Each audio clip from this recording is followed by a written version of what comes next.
اعوذ باللہ من الشیطان الرجیم، بسم اللہ الرحمن الرحیم۔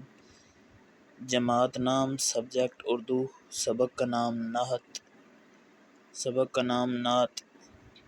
سب سے پہلے بیٹا جی ہم اس کی تشریح ڈسکس کریں گے اور اس کے بعد اس کے مختصر سوالات ڈسکس کریں گے۔ تو پہلا شعر ہے بیٹا جی، دل جس سے زندہ ہے وہ تمنا تم ہی تو ہو۔ دل جس سے زندہ ہے وہ تمنا تم ہی تو ہو، ہم جس میں بس رہے ہیں وہ دنیا تم ہی تو ہو۔ اس کی بیٹا جی جو تشریح بنتی ہے وہ آپ کے ساتھ شیئر کر رہا ہوں۔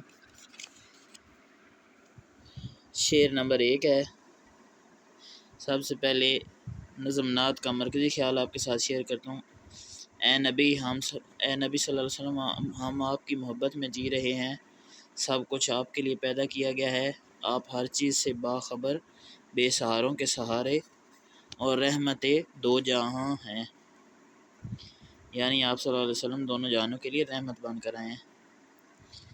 اس کا خلاصہ بیٹے، نظم نعت کا خلاصہ، اے نبی ہمارا دل آپ کی محبت اور تمنا میں زندہ ہے، ہماری دنیا آپ صلی اللہ علیہ وسلم ہیں، شب الست جو نور اولین ظاہر ہوا اس کی روشنی آپ صلی اللہ علیہ وسلم ہی ہیں، سب کچھ آپ کی خاطر پیدا کیا گیا، آپ صلی اللہ علیہ وسلم ہی مقصد تخلیق ہیں، وہ مقام جہاں جبرائیل کے بھی پر جلنے لگے، اس کی حقیقت سے آپ ہی آشنا ہیں، اے تاجدار یثرب و بطحہ آپ ہی بے سہاروں کا سہارا ہیں، آپ دونوں جہانوں کے لیے رحمت اور بے مثال ہستی ہیں۔ جی تو بیٹا جی جو پہلا شعر تھا جس کی تشریح ہم نے کرنی تھی وہ ہے، دل جس سے زندہ ہے وہ تمنا تم ہی تو ہو، ہم جس میں بس رہے ہیں وہ دنیا تم ہی تو ہو۔ شاعر کا نام مولانا ظفر علی خان، ماخذ اس کے ہیں بہارستان، نظم کا نام نعت۔ اس پہلے شعر کا مفہوم ہے بیٹے، اے نبی صلی اللہ علیہ وسلم ہمارا دل آپ ہی کی محبت میں دھڑکتا ہے، آپ ہی ہماری امیدوں کا محور و مرکز ہیں اور آپ ہی ہماری کل کائنات ہیں۔ تشریح جناب اس کی ہم شروع کر رہے ہیں۔ نظم و نثر کے مرد میدان مولانا ظفر علی خان کے قلم میں تلوار کی سی کاٹ ہے، ان کی شاعری میں ایسی بے ساختگی ہے کہ ان کے اشعار زبان زد عام ہو جاتے ہیں۔ تشریح طلب شعر میں شاعر کہتے ہیں کہ اے نبی صلی اللہ علیہ وسلم ہمارا دل آپ ہی کی وجہ سے دھڑکتا ہے، آپ صلی اللہ علیہ وسلم سے محبت، وابستگی اور نسبت ہی ہمارے دل کو زندہ رکھے ہوئے ہے، ہمارے دل کی خواہش اور آرزو آپ صلی اللہ علیہ وسلم ہی ہیں، آپ صلی اللہ علیہ وسلم ہی ہماری امیدوں کا محور و مرکز ہیں، آپ صلی اللہ علیہ وسلم ہی ہمارے ماوا و ملجا ہیں۔ ماوا و ملجا یعنی ہمیں سیدھا راستہ دکھانے والے، اور دنیا کی مشکلات اور پریشانیاں ہمیں گھیرے رہتی ہیں، رنج و الم ہمارے دلوں کو پسماردہ کر دیتے ہیں، ایسے میں آپ صلی اللہ علیہ وسلم کی محبت ہی ہے جو ہمارے دل کو تر و تازہ کرتی ہے اور سکون اور خوشی پہنچاتی ہے، ہمارے دل کو زندگی بخشتی ہے، آپ صلی اللہ علیہ وسلم کی محبت ہی ہمارے دل کو زندہ اور متحرک رکھے ہوئے ہے، آپ صلی اللہ علیہ وسلم کی محبت و الفت ہی ہمارے ایمان کا حاصل ہے۔ اس میں آپ تشریح کو بڑھانے کے لیے جو شعر ایڈ کر سکتے ہیں وہ ہے، محمد کی محبت دین حق کی شرط اول ہے، محمد کی محبت دین حق کی شرط اول ہے، اسی میں ہو اگر خامی تو ایمان نامکمل ہے۔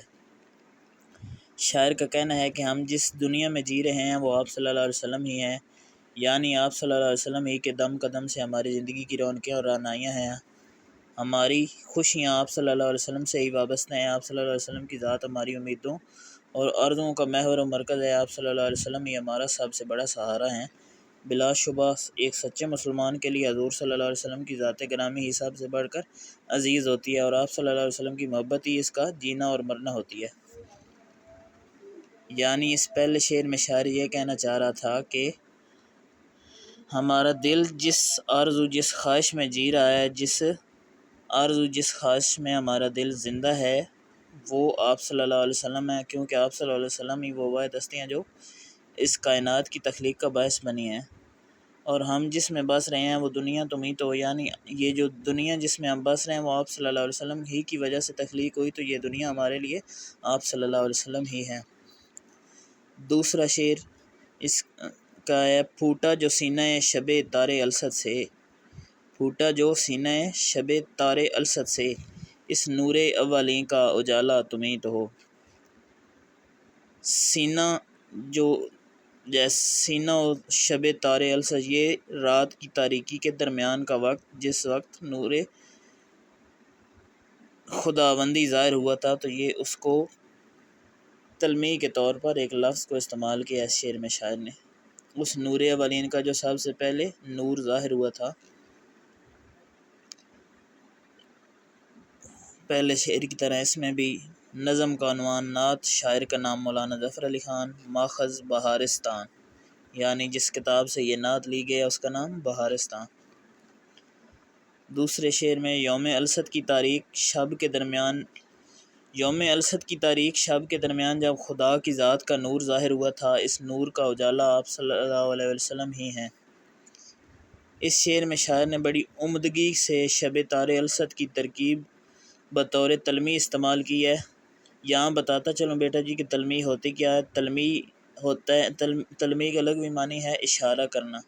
یہ ایک یا دو ایسے لفظ ہوتے ہیں جو ایک دو لفظ لکھے جاتے ہیں اور یہ پورے واقعے کی طرف اشارہ کرتے ہیں۔ جیسے لفظ ہے کوہ طور، یہ حضرت موسیٰ علیہ السلام کے کوہ طور پر اللہ تعالیٰ سے ملاقات جب کی تھی، اللہ تعالیٰ سے ہم کلام ہوئے تھے، تو اس وقت کے واقعے کو تلمیح کے طور پر اس نے صرف کوہ طور لکھا۔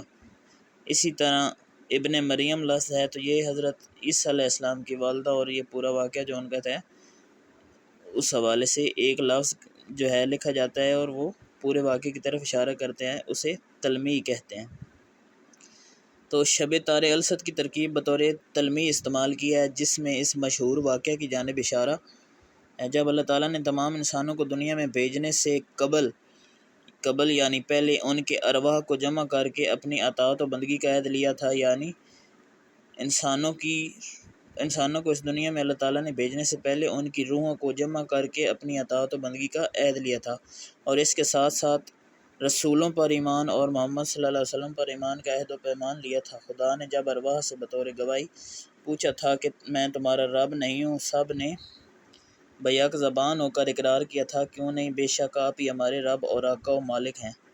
چونکہ دنیا امتحان کے لیے ہے، اس دنیا میں انسان کو بھیجنے کے بعد اس واقعہ کی یاد انسان کے حافظے سے مٹا دی گئی، البتہ اس کے باطن میں اس کا احساس اور حقیقت پیوستہ ہے۔ جس طرح بچہ ماں کی طرف لپکتا ہے، اسی طرح انسان اپنے خالق کی جانب لپکتا ہے، جیسے وہ اسے پہلے سے جانتا تھا۔ شاعر کہتے ہیں کہ یوم السد کی تاریک رات میں جو پہل نور خداوندی ظاہر ہوا تھا، اس نور کا اجالا اور روشنی آپ صلی اللہ علیہ وسلم ہی کی ذات مبارک ہے۔ روز السد خدا نے اپنی اطاعت و فرما برداری کے عہد کے ساتھ آپ صلی اللہ علیہ وسلم کا تعارف بھی کرایا اور آپ صلی اللہ علیہ وسلم کی رسالت پر ایمان کا عہد بھی لیا۔ بقول شاعر، روز السد آنکھ جو کھولی شعور نے، قدرت نے ایک نور سا ہاتھوں میں رکھ دیا۔ روز السد آنکھ جو کھولی شعور نے، قدرت نے ایک نور سا ہاتھوں میں رکھ دیا۔ دنیا میں خدا کی توحید کا نور اور اس کی وحدانیت کی روشنی آپ صلی اللہ علیہ وسلم ہی نے پھیلائی۔ آپ صلی اللہ علیہ وسلم سے پہلے لوگ جہالت میں جی رہے تھے، آپ صلی اللہ علیہ وسلم نے آ کر لوگوں کو توحید کی روشنی دکھائی اور ایک اللہ کے سامنے جھکنا سکھایا۔ تو اس دوسرے شعر میں شاعر یہ واقعہ بیان کر رہا ہے، جب اللہ تعالیٰ نے انسانوں کی تخلیق کرنی تھی اس دنیا میں بھیجنے سے پہلے، تو اللہ تعالیٰ نے انسانوں کی تمام روحوں کو اکٹھا کیا اور ان سے اپنی اطاعت اور بندگی کا عہد لیا۔ تو اس واقعے کو بطور تلمیح چھوٹا سا لفظ لکھا ہے، شب تار السد۔ اس سے واقعے کو اس طرح شاعر نے اللہ تعالیٰ کے اس واقعے کو، اللہ تعالیٰ جو عہد لیا تھا روح سے، اس واقعے کو تلمیح کے طور پر استعمال کیا، اور ساتھ یہ بتایا ہے کہ جو نور اولی ظاہر ہوا تھا، جو اس رات میں اللہ تعالیٰ نے اپنا نور ظاہر کیا تھا ان روحوں پر، ان انسانوں پر، اس نور کا اجالا آپ صلی اللہ علیہ وسلم کی ذات بابرکات ہیں۔ تو اس میں ایک اور شعر ایڈ کیا جا سکتا ہے، بزم کونین پہلے سجائی گئی، پھر تیری ذات منظر پہ لائی گئی۔ بزم کونین پہلے سجائی گئی، پھر تیری ذات منظر پہ لائی گئی۔ سید الاولین سید الآخرین، تجھ سا کوئی نہیں، تجھ سا کوئی نہیں۔ اسی طرح بیٹے تیسرا شعر ہے، شعر نمبر 3، سب کچھ تمہارے واسطے پیدا کیا گیا، سب غایتوں کی غایت اولا تمہیں تو ہو۔ سب کچھ تمہارے واسطے پیدا کیا، یعنی سب کچھ آپ صلی اللہ علیہ وسلم، اس دنیا میں جو کچھ موجود ہے سب کچھ آپ صلی اللہ علیہ وسلم کے لیے پیدا کیا۔ سب غایتوں کی غایت اولا تمہیں تو ہو، غایت کا معنی مقصد اور غایت اولا کا معنی سب سے بڑا مقصد۔ اس کا مفہوم بیٹا ہے، اے نبی صلی اللہ علیہ وسلم، تمام کائنات آپ صلی اللہ علیہ وسلم ہی کے لیے پیدا کی گئی ہے۔ کائنات کی پیدائش کے جتنے بھی مقاصد تھے ان میں سب سے بڑا مقصد آپ صلی اللہ علیہ وسلم ہی ہیں۔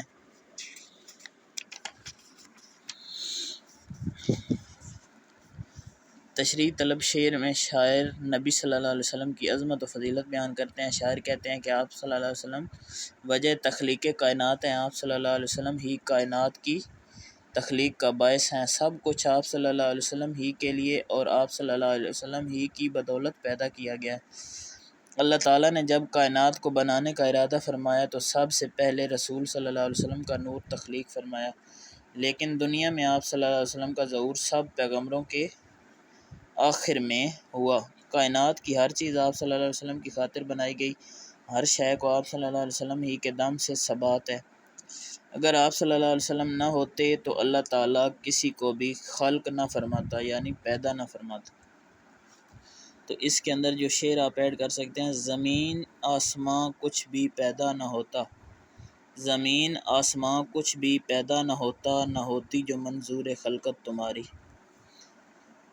دنیا و آخرت کی تخلیق کا مقصد اور غایت، یعنی سب دنیا و آخرت کی تخلیق کا مقصد اور غایت اللہ تعالیٰ کی الوہیت اور عبودیت کا اظہار ہے۔ مقصد اللہ تعالیٰ کی الوہیت اور عبودیت کا اظہار ہے، یعنی اللہ تعالیٰ کی ربوبیت، اور جن و انس سے اس کا اقرار مطلوب ہے۔ یہ سب رسالت محمدی صلی اللہ علیہ وسلم پر موقوف ہے، چنانچہ آپ صلی اللہ علیہ وسلم ہی اس کائنات کی تخلیق کا سب مقصد اور غایت ٹھہرے۔ الغرض شاعر کہتے ہیں کہ خدا کے نزدیک اس کائنات کی پیدائش کے جتنے بھی مقاصد پیش نظر تھے ان میں سب سے بڑا مقصد آپ صلی اللہ علیہ وسلم ہی کی ذات تھا۔ وہ جو نہ تھے تو کچھ نہ تھا، شعر ہے، وہ جو نہ تھے تو کچھ نہ تھا، وہ جو نہ ہوں تو کچھ نہ ہو، جان ہے وہ جہان کی جان ہے تو جہان ہے۔ دوبارہ پڑھتا ہوں شعر بیٹے، وہ جو نہ تھے تو کچھ نہ تھا، وہ جو نہ ہوں تو کچھ نہ ہو، جان ہے وہ جہان کی جان ہے تو جہان ہے۔ چوتھا شعر بیٹے ہے، جلتے ہیں جبرائیل کے پر جس مقام پر، اس کی حقیقتوں کے شناسہ تم ہی تو ہو۔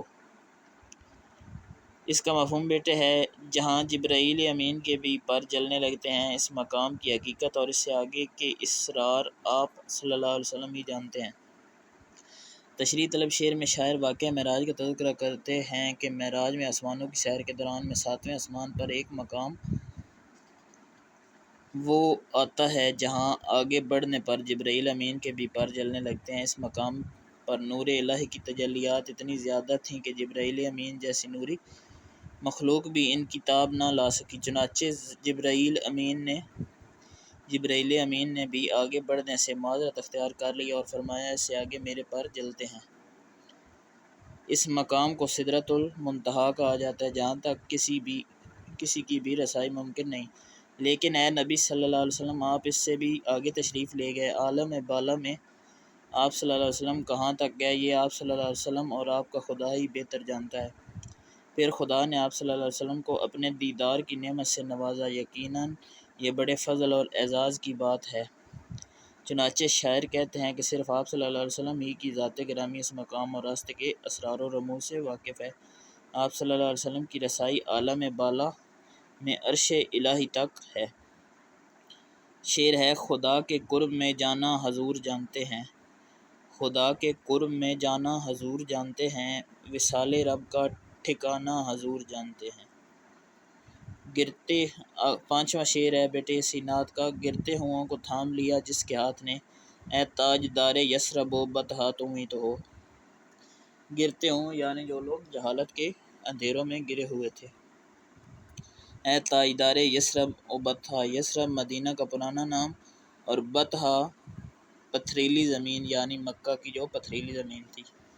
اس کا بیٹا مفہوم آپ کے ساتھ شیئر کر رہا ہوں۔ اے نبی، آپ صلی اللہ علیہ وسلم غریبوں اور بے نواؤں کے سہارا دینے والے ہیں، اور آپ صلی اللہ علیہ وسلم ہی مکہ و مدینہ کے بادشاہ ہیں۔ اس شعر میں شاعر کہتے ہیں کہ اے نبی صلی اللہ علیہ وسلم، آپ ہی ہیں جنہوں نے غریبوں، محتاجوں، یتیموں، بے نواؤں اور بے کسوں کی مدد کی اور انہیں سہارا دیا۔ آپ صلی اللہ علیہ وسلم ہی ہیں جو جہنم کے گڑھے میں گرتی انسانیت کو بچانے والے ہیں۔ آپ صلی اللہ علیہ وسلم سے پہلے غریبوں اور محتاجوں کا کوئی پرسان حال نہیں تھا، لوگوں میں ہمدردی اور دوسروں کی مدد کا جذبہ ناپید تھا۔ آپ صلی اللہ علیہ وسلم نے آ کر لوگوں کو غریبوں، محتاجوں، یتیموں اور غلاموں کے حقوق بتائے۔ اللہ تعالیٰ نے نبی صلی اللہ علیہ وسلم کو دونوں جہانوں کے لیے مددگار اور سہارا بنا کر بھیجا ہے۔ آپ صلی اللہ علیہ وسلم غریبوں، یتیموں اور بے سہاروں کا سہارا، لوگوں کی مدد فرماتے ہیں، ان کے کاموں میں ہاتھ بٹاتے تھے، دکھ درد میں شریک ہوتے اور ضرورت مندوں کی مالی مدد کرتے تھے۔ ہزاروں سلام اس مقدس نبی پر، تھا ٹوٹے دلوں کا مہرباں سہارا۔ دوسرے مصرع میں شاعر کہتے ہیں کہ آپ صلی اللہ علیہ وسلم مکہ و مدینہ کے تاجدار ہیں۔ آپ صلی اللہ علیہ وسلم مکہ شہر میں پیدا ہوئے۔ مکہ کی سرزمین پتھریلی اور سنگلاخ پہاڑوں پر مشتمل ہے، اسی وجہ سے وادی بطحا بھی کہا جاتا ہے۔ نبوت کے 13 برس بعد آپ صلی اللہ علیہ وسلم اللہ کے حکم سے مدینہ کی طرف ہجرت فرما گئے۔ اس وقت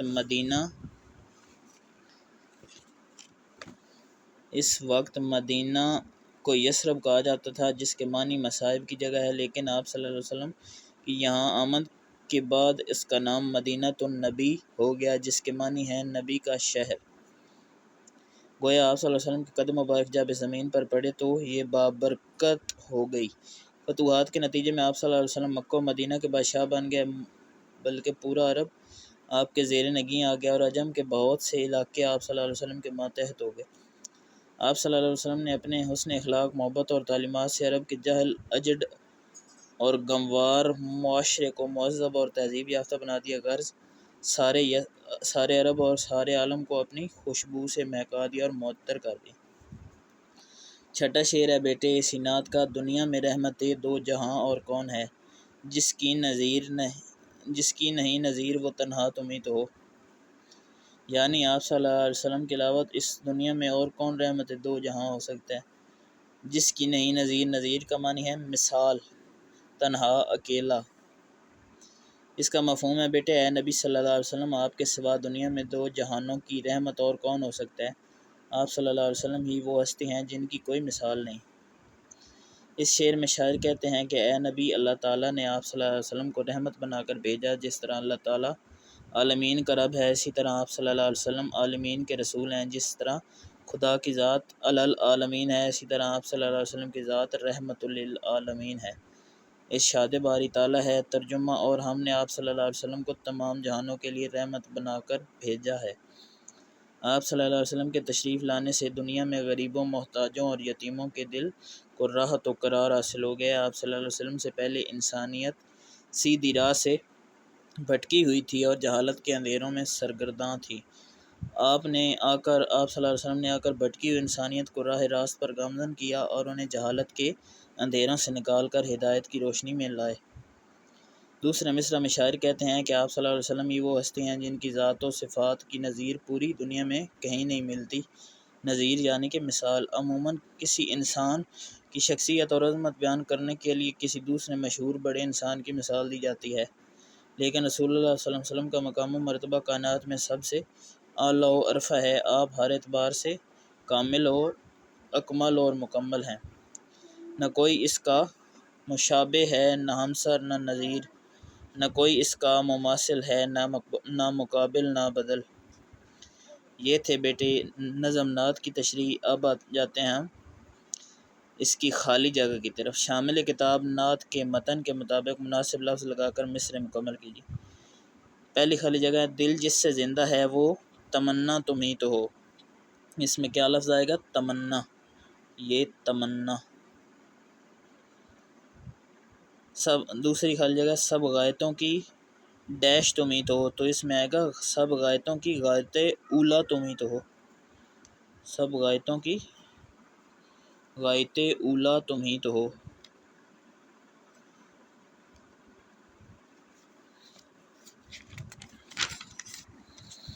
تیسری خالی جگہ ہے بیٹے، جلتے ہیں ڈیش کے پر جس مقام پر، تو اس میں آئے گا جبرائیل علیہ السلام۔ چوتھی خالی جگہ ہے، اس ڈیش کا اجالا تم ہی تو ہو، تو اس میں آئے گا نور اولین۔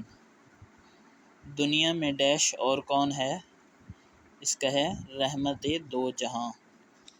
اس کے بعد آ جاتے ہیں شامل کتاب نعت کے متن سے متعلق نیچے دیے ہوئے سوالوں کے مختصر جواب لکھیں۔ پہلا مختصر سوال ہے، سینہ شب تار السد سے کیا پھوٹا؟ تو اس کا جواب ہے سینہ شب تار السد سے حضور صلی اللہ علیہ وسلم کی تخلیق کا باعث بننے والا نور پھوٹا۔ دوسرا سوال ہے، شاعر کے نزدیک اس کائنات میں سب کچھ کس کے واسطے پیدا کیا گیا؟